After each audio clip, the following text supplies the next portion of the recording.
Hello, I'm Carlos Olivares. And I'm Gabriel Espiazu. And welcome back to SATV News. Multicultural Day will take place March 16th, 2023. Every year, Somerset comes together to learn and celebrate different countries and their cultures around the world. Hi, my name is Irva. I'm the SJ secretary, and I am super excited for Multicultural. There's going to be so many clubs, different foods, performances, and it's going to be a great experience for students to immersify themselves in different cultures. Make sure you come. It's the day before spring break, and I'll see you there. So this year's Multicultural Festival will be on Thursday, March 16th, which is early release day. It will be open for everybody to come out. We will start selling tickets for food and events on March 13th through the 15th during lunch and activities. Each ticket costs $1. This event is something we've been doing at Somerset Academy for at least 20 years. But for the last 15 years or so, it's been what you guys are used to, which is the tent situation where the clubs all represent a different country and they have facts and they're dressed as that country in order to educate everybody about that particular culture and what that culture represents. Then the other half of the time is when we go in the gym where we have every club do a presentation. Most times it's something fun like a dance or a song. Then we have judges. We have 5 judges who go around, taste the food in every single tent, judge the tents by a rubric, make sure that everybody's dressed in according to their country, and then they go and judge the performances. Whoever gets the most score, the best score, is the one that wins. It's something that we do every year, and it's really exciting to see the kids come together to just celebrate the world and everybody's differences. So see you at Multicultural Festival, March 16th. It's time to get your game on.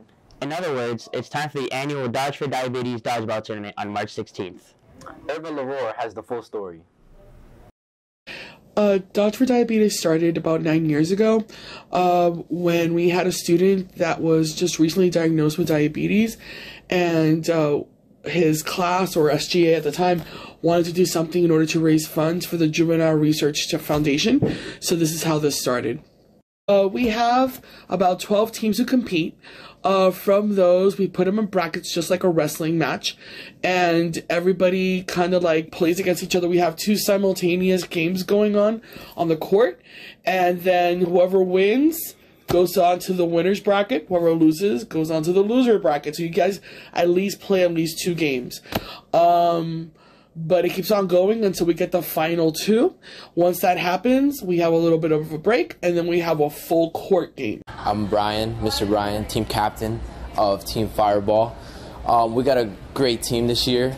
Last year we came 2nd and 3rd place. This year we're going for a win. That's all I know. And from now on, we win. I want to see the song Fireball played loud on the speakers.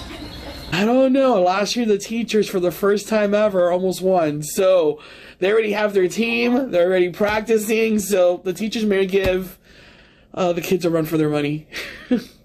It's the same day as Multicultural Festival, so stick around till 1 o'clock. It's $2 at the door.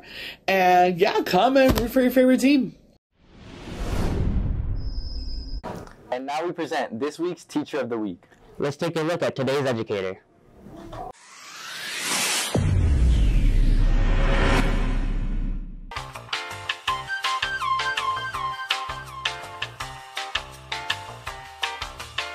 Congratulations of Teacher of the Week, Ms. Villa. I'm going to be asking you a few questions. So, to start off, how long have you been teaching at Somerset? Well, at Somerset, this is my 2nd year, but as a teacher, I've been teaching for 9 years. Oh, wow, that's incredible. What do you find most fulfilling about your job? Well, I don't see this job as a job. I see teaching as a calling.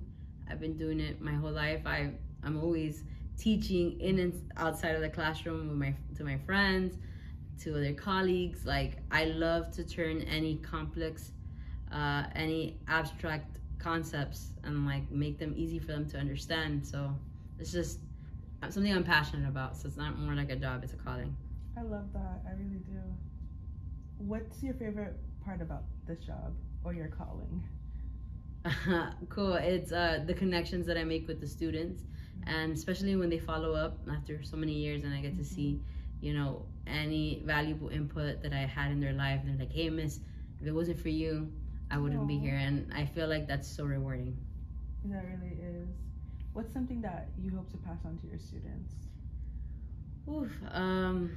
One word of advice that I would give them is everyone makes mistakes. We all do. But how we respond to those mistakes actually determines our character. So I'd say, hey, you make a mistake, take full responsibility. Be a person of integrity. Don't blame other people for your shortcomings. So that will get you a long way in life. Absolutely. Yeah. Thank you to all the teachers here at Somerset. Remember, if you'd like to nominate a teacher for future segments, be sure to check your email and to vote in the weekly poll. With school, oftentimes we manage to get stressed. On average, more than 50% of youth suffer from some kind of mental health issue. It's important to take care of your mental health. Gabby Chow Kwan has the information.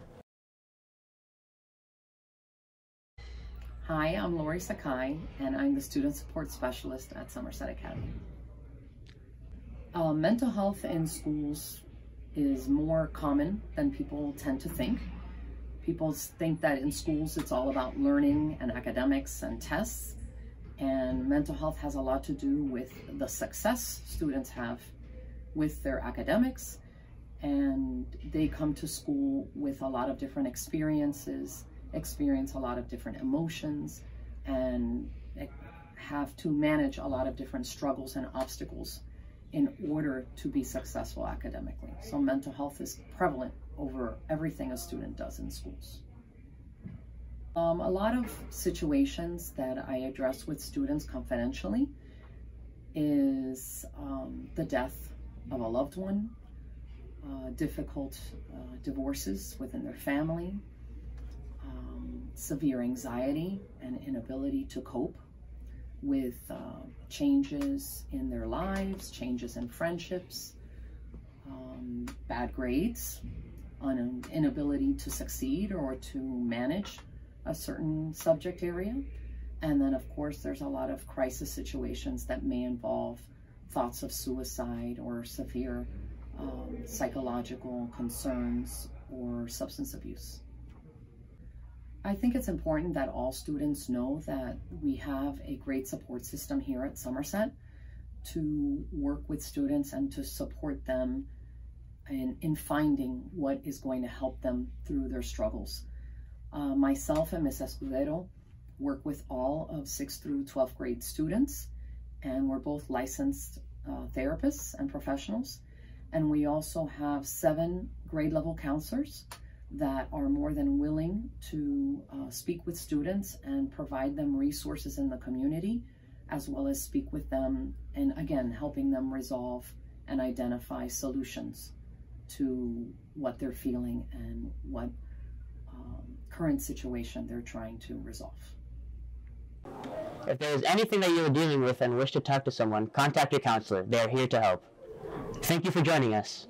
Be sure to tune in next week. I'm Carlos Olivares. And I'm Gabriel Espiazu. And thank you for tuning in to SATV News.